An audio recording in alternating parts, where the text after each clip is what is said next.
반갑습니다. 사랑합니다. 네, 오늘 어버이날이죠.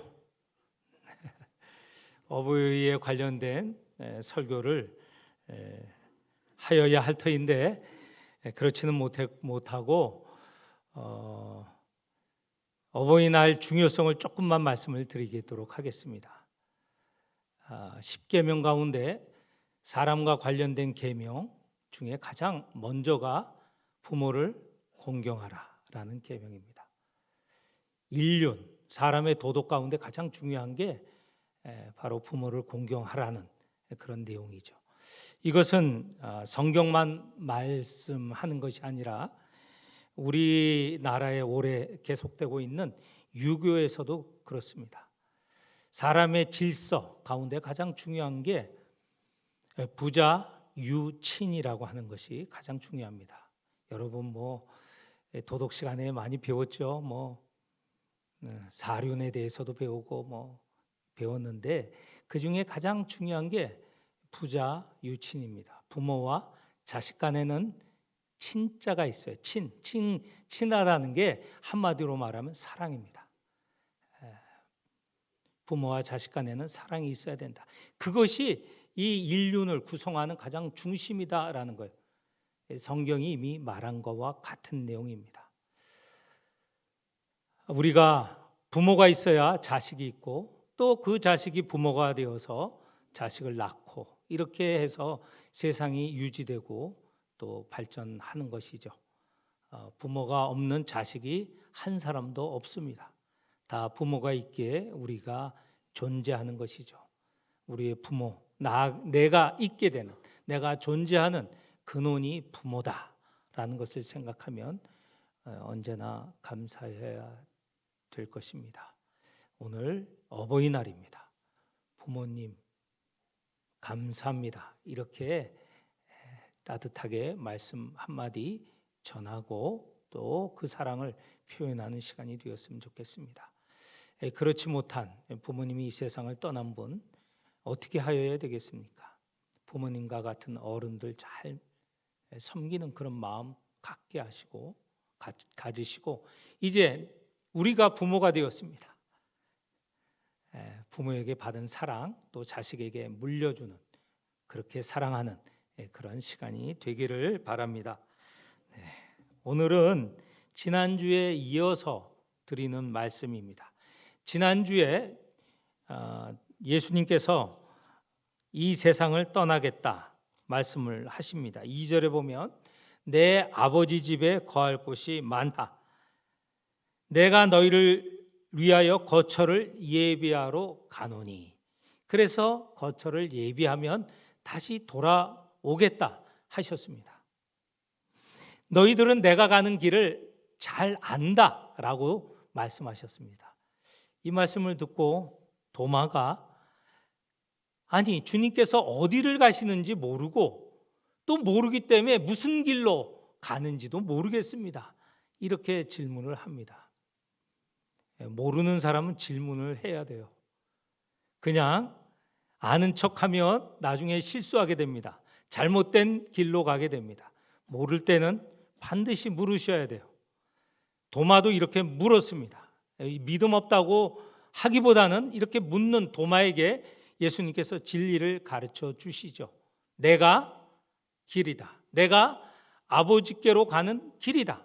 두 가지 얘기를 다 해주십니다. 우리가 가는 목적지가 아버지가 계시는 곳, 새하늘 새 땅, 새 예루살렘, 하나님 나라 그곳으로 가시는데 그 가시는 목적으로 가게 하는 길이 바로 당신이다 이렇게 말씀을 하십니다. 그러니까 예수님은 하나님께 또 하나님 나라로 가는 길이에요. 그 길을 걷지 않으면 그 길로 가지 않으면 갈 수가 없는 것이죠. 우리는 너무 정말 진리의 말씀, 생명의 말씀을 알고 믿고 있는 거예요. 예수가 길이다. 예수가 진리에 이르는 길이고 생명으로 가는 길이다. 이거 아는 것만 해도 얼마나 큰 복입니까? 사람은 죽음의 길, 저주의 길, 그쪽으로 가는데 우리는 진리의 길, 생명의 길로 간다고 하니 얼마나 감사한 일이죠. 그 길의 마지막에 하나님이 계시고 하나님의 나라가 있고 하니 얼마나 더 감사하지 않겠습니까? 그러면서 또 한 가지 더 말씀하시죠. 빌립의 물음 때문에 말씀하셨는 건데 아버지를 보여달라 이렇게 예수님께 묻습니다. 예수님께서 나를 본 자는 아버지를 본 자다. 세상이 그 누구도 하나님을 볼 수 없는데 우리는 하나님을 보는 것이죠.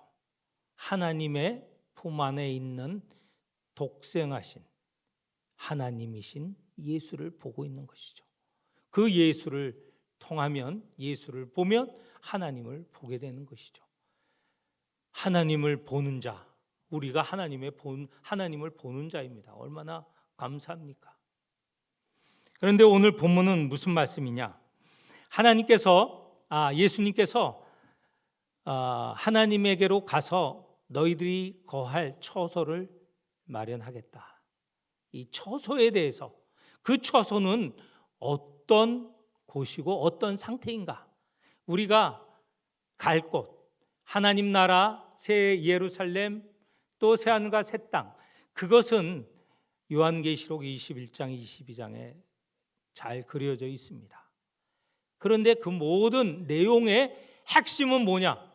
하나님 나라의 주인은, 그리고 하나님 나라의 모든 좋은 것은 누구에게서 나온다? 하나님에게서 나온다. 그러니까 우리는 누구를 잡아야 돼요? 하나님을 잡아야 되죠. 하나님 곁에 있으면 하나님 나라에 있는 것이고 하나님 나라가 주는 모든 복을 받는 그런 사람이 되는 것이죠. 우리가 읽은 이 본문 15절에서 21절 읽었는데 24절까지 보면 우리가 거하게 될 처소, 그 처소의 주인에 대해서 알려주고 있습니다. 먼저는 그곳에는 성령이 우리와 영원히 거하실 것입니다. 16절에 보면 내가 아버지께 구하겠으니 그가 또 다른 보혜사를 너희에게 주사 영원토록 너희와 함께 있게 하리니, 성령께서 우리와 영원히 함께 할 것이다. 또 그곳에서는 우리 주님과 함께 거할 거라고도 말씀해 주십니다. 20절, 그날이라는 게 마지막 날이겠죠. 종말의 날이겠죠. 내가 아버지 안에, 너희가 내 안에, 내가 너희 안에 있는 것을 너희가 알리라.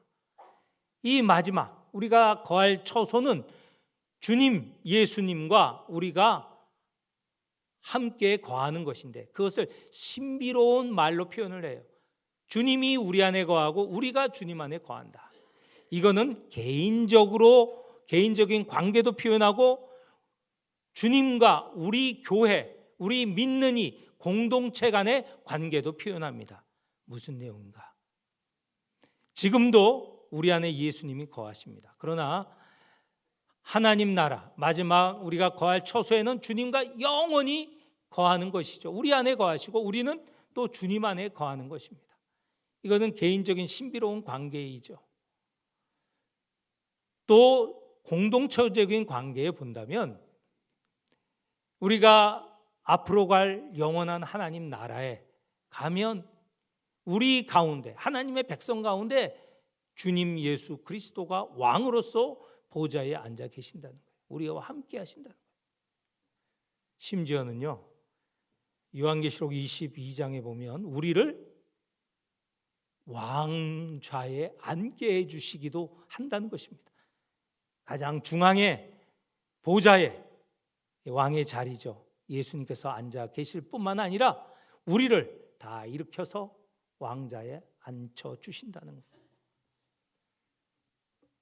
자, 지금까지 성령이 영원히 우리와 함께 거하신다고 했습니다. 그곳이 우리가 영원히 거할 처소이죠. 또 주님과 함께 영원히 살아갈 것이라고 방금 말씀드렸습니다. 마지막에 23절에 보면 내 아버지께서 그를 사랑하사 하실 것이요 우리가 그에게로 가서 거처를 그와 함께 하리라. 하나님께서 거처를 마련해 주셔서 당신 백성을 부르셔서 영원히 거하시겠다라는 것입니다. 이 지금까지 말씀드린 것을 요약해서 보면 하나님을 우리는 성삼위 하나님이라고 고백합니다. 성부 하나님, 성자 예수 그리스도, 그다음에 성령이신 영이신 성령 하나님, 이렇게 성삼위를 말하는데 성삼위 하나님이 계시는 곳에 우리가 영원히 거할 것입니다. 그게 앞에 1절서부터 14절과 연관된 14절에서 24절까지의 내용입니다. 자, 우리가 갈 곳이 어디라고요? 성삼위 하나님이 거하시는 그 곳에, 거기에 우리가 영원히 거할 것이다. 믿습니까? 네. 잘 믿으시죠? 이것보다 더 큰 복이 어디 있겠습니까? 저는 늘 여러분에게 설교 때마다 말씀드린 고백이 있습니다. 하나님이 나의 하나님, 우리의 하나님이 되시고 나는 하나님의 백성이 된다. 이게 구약부터 시작해서 신약, 저 요한계시록에 이르기까지의 요약이라고도 말할 수 있어요. 우리가 믿는 목적, 믿음을 통하여서 무엇을 얻게 되느냐? 하나님이 우리 하나님이 되신다는 거예요. 우리는 하나님의 백성이 된다는 거예요. 그것보다 더한 것이 무엇이 있겠습니까? 나머지는 다 부수적인 것이고 나머지는 거기에 딸린 것입니다. 이런 믿음이 우리 모든 성도들에게 있기를 축원합니다. 그런데 이렇게 성삼위 하나님과 우리가 영원히 거할 것인데 우리가 어디에 거할 것인가 이제 의심하고 또는 알지 못해서 묻는 일은 없으면 좋겠습니다.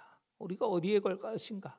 성삼위 하나님과 거한다. 그곳이 새 하늘과 새 땅이고 그곳이 새 예루살렘이고 그것이 하나님의 나라다. 이렇게 분명하게 믿으시길 바랍니다.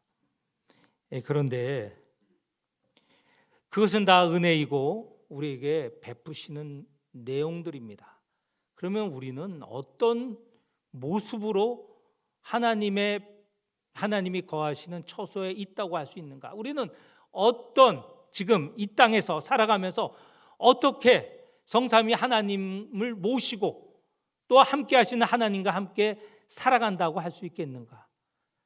그것을 말씀을 드리려고 합니다. 15절 그리고 21절 23절에 보면 너희가 나를 사랑하면 그리고 나의 계명을 지키면 이라는 말씀이 있어요. 우리가 하나님과 영원히 거하는 자로서 어떤 모습을, 어떤 삶을 살아갈 것인가?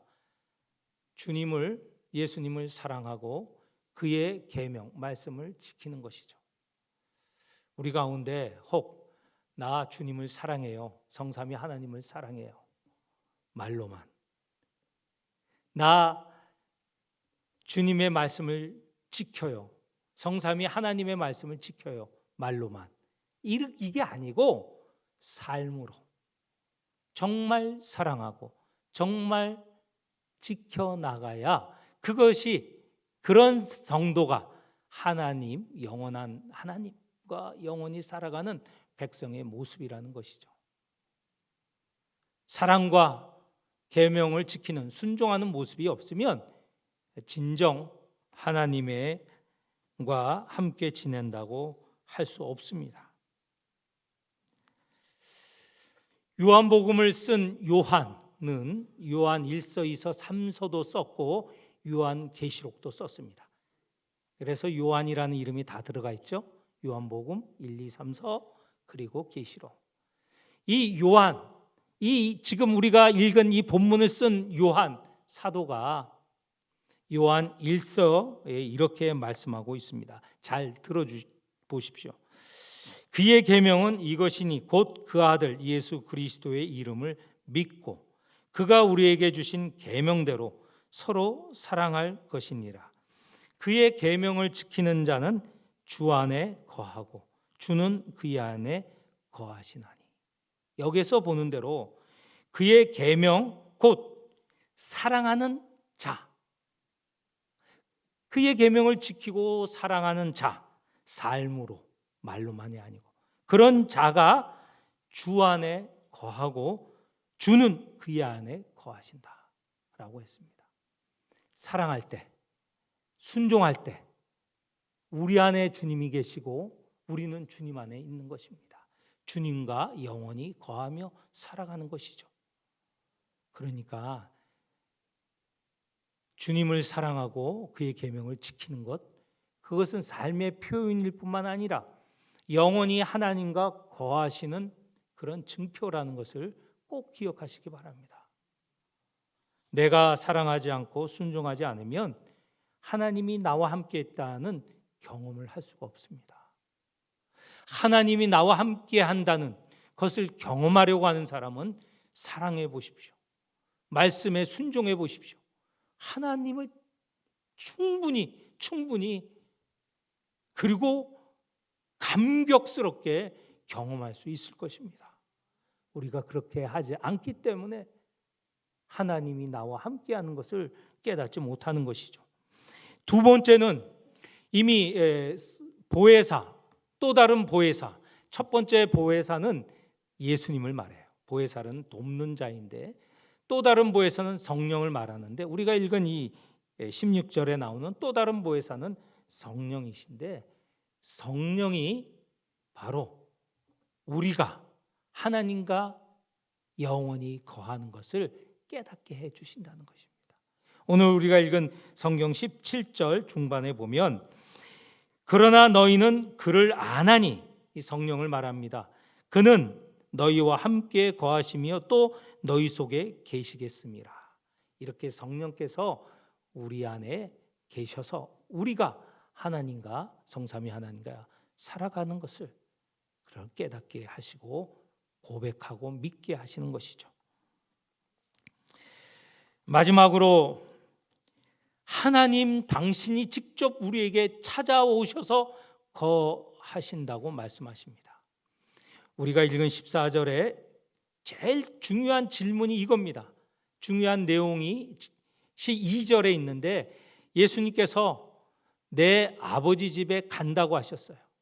그래서 그곳에서 우리가 거할 곳을 예비하시겠다고 하셨어요.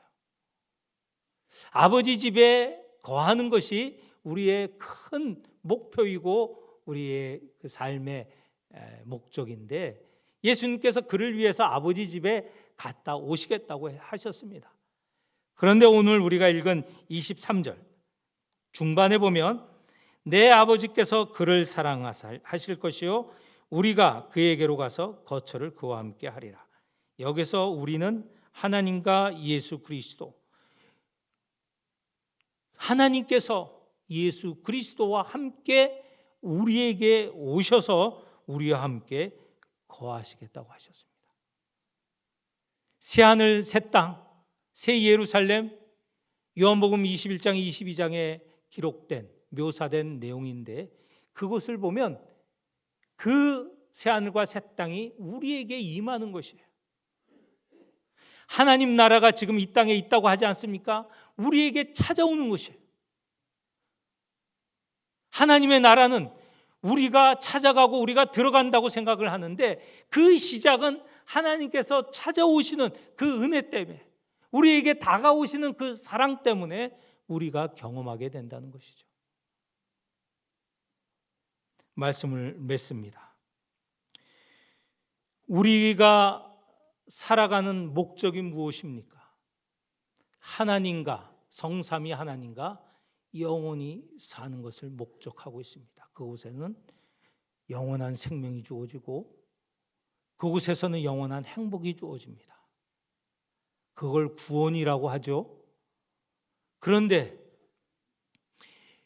바로 성삼위 하나님께서 우리와 함께 하신다고 약속해 주시고 우리를 부르시는데 우리는 어떻게 믿는 이로서 부르심에 합당한 모습을 가져야 될 것인가? 먼저 주신 계명을 잘 지켜야겠습니다. 그 계명의 핵심 내용은 사랑이죠. 사랑하며 순종하여야 되겠죠. 그리고 우리가 쉬지 않고 그런 삶을 살 수 있도록 성령께서 우리 안에 거하셔서 우리를 인도하십니다. 그리고 하나님께서 부르시고 있는 것이죠. 이런 믿음이 있다면 이 땅 살아나가는 우리에게 그 어떤 것보다 더 소중하고 가치 있고 이 말씀, 이 진리를 붙잡고 살아갈 수 있는 것입니다. 우리의 욕망, 세상의 욕망, 거기에 그 길로 가면 망할 길밖에 없어요. 예수께서 열어주신 그 길로 가서 성삼위 하나님과 영원히 살아가는 복받은 성도들이 되시기를 축원합니다. 기도하겠습니다. 하나님 아버지, 우리를 길이신 예수님을 보내주셔서 그 길로 가게 하시고 하나님과 영원히 살아가게 하심에 감사를 드립니다. 그렇게 약속하시고 우리를 부르시는데 우리가 사랑하며 순종하며 살아가게 하여 주옵소서. 성령이 인도하시는 것을 믿어 의심치 않게 하여 주옵소서. 하나님이 우리를 부르시는 이 부르심도 잊지 않게 하여 주옵소서. 그래하여 참으로 성삼위 하나님과 살아가는 모든 영광교회 성도들이 되게 하여 주옵소서. 예수님의 이름으로 기도하옵나이다. 아멘.